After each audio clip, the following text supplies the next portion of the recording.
Moi, Sa Majesté Tchikea Zinga Ier, je reviens vers vous ce 10 juin 2022 pour vous saluer et pour vous donner lecture d'un constat objectif et pertinent fait par le Collège royal du Royaume de Luango souverain et insoumis et jeté sur papier par mon frère et confrère Sa Majesté Makosso V. Ce constat objectif et pertinent, relatif au poids de la responsabilité historique de nos aînés contemporains, valable pour le Luango souverain et insoumis, ce constat est également valable pour toutes les autres entités qui composent la Fédération Congo, c'est-à-dire les États de Mpangala, de la Bouenza, de la Lekumu et du Niadi, ainsi que pour toute l'Afrique. Le poids de la responsabilité historique de nos aînés contemporains, poussés par des ambitions de réussite sociale et cultivant une fascination, au demeurant savamment entretenue par l'Occident, sans limite pour le monde occidental, nombreux de nos aînés furent captés par de nombreuses chapelles ésotériques occidentales, notamment la franc-maçonnerie. Moi, l'initiation Christ, en présence du grand architecte de l'univers et de cette grande loge de maçons, en être accepté, régulièrement tenu, assemblée et consacrée, de mon plein gré et consentement.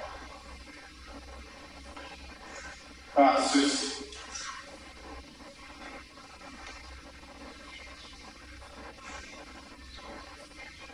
et sur ceci, je promets solennellement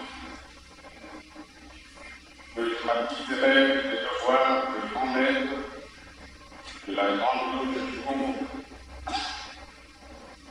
fidèlement et consciencieusement,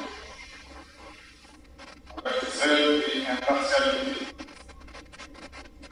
et au mieux de mes aptitudes, jusqu'à ce qu'un frère ait été dûment élu et installé à ma place. En cette fonction, je ferai tout ce qui est en mon pouvoir pour servir les intérêts de la franc-maçonnerie régulière en général et de cette grande loge en particulier. Le grand architecte de l'univers m'aide et m'arme de constance pour remplir cette obligation solennelle que je prends comme grand maître de la grande loge du Congo. Ces chapelles ésotériques leur assuraient de faire partie de l'élite mondiale et leur garantissaient une réussite sociale certaine. Ainsi, dès lors que les républiques africaines sont les œuvres créées par l'Occident, en l'occurrence la France, pour se restreindre à l'espace francophone et au service de la France, ces espaces devinrent les lieux d'exercice de l'influence de ces chapelles, une influence qui a vite révélé l'évidence. République égale œuvre franc-maçonnique, égale franc-maçonnerie, égale chapelle ésotérique. Détenant le pouvoir de la République, la franc-maçonnerie est parvenue à enrôler nos aînés dans son projet faussement universellement humaniste, lequel n'est que le projet de domination du monde occidental et d'une manière générale du monde sémito-japhétique.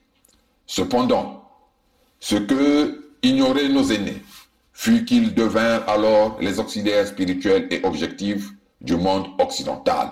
En effet, de par les serments qu'ils contractent, ils étaient désormais astreints à une subordination au monde occidental et à privilégier les intérêts de ces chapelles. Et pourtant, les énormes potentialités de nos terres et la richesse de nos cultures n'autorisent pas de telles aliénations. Vous qui avez, devenez des mendiants objectifs et spirituels. Le choix alors opéré par nos aînés se sont avérés aux conséquences collectives désastreuses pour nos peuples.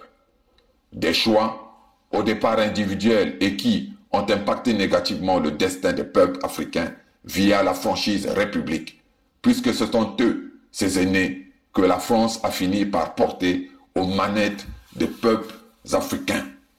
Ces aînés, à leur tour, ont entraîné dans leur égarement d'autres générations d'Africains. Ainsi, la machine d'assujettissement des peuples africains se perpétue et on en est là.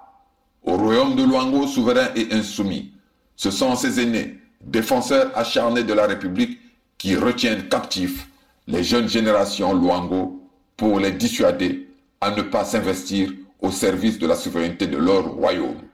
Au lieu d'inciter le peuple Luango à assumer son destin par la souveraineté retrouvée le 7 juin 2020, ils préfèrent cultiver l'indifférence, le statu quo ou des choix donnant l'impression d'un investissement au service de notre peuple, mais qui ne sont en définitive que des initiatives de captation et de contrôle de la liberté de notre peuple contre notre propre peuple. Ces aînés et ce qu'ils entraînent dans leur sillage deviennent de fait des traites au peuple et au royaume de Luango selon les talents Tchingangu Fubo, car Tchingangu Fubo est le fondement, l'essence et le gouvernail tant du peuple que du royaume de Luango. Il exclut toute aliénation dans la direction, la gestion et le fonctionnement du peuple et du royaume de Luango. Autrement dit, de par son essence, le royaume de Luango est incompatible avec la République. Parler de République, c'est être contre le royaume et le peuple de Luango. Le cours de l'histoire, à ce stade historique, impose à tout Luango qu'une alternative. Le royaume de Luango, souverain et insoumis pour la vie, le salut, la liberté de notre peuple, ou la République, espace de mort et d'assujettissement de notre peuple, et dont les effets, depuis 137 ans, sont une évidence incontestable. Nous appelons notre peuple à sortir de la manipulation de ses aînés, lesquels œuvrent en réalité dans la défense que de leurs propres intérêts et de leur chapelle contre notre peuple et notre royaume. Vive le Luango souverain et insoumis. Vive la Fédération Congo souveraine et insoumise. Bant le monde, Vandu, Vandu, Vandu, Vandu. Bukulu, Vandu, Vandu, Vandu, Vandu. Sa Majesté Tshikaya Zinga Ier, roi du Luango au sein du Collège royal.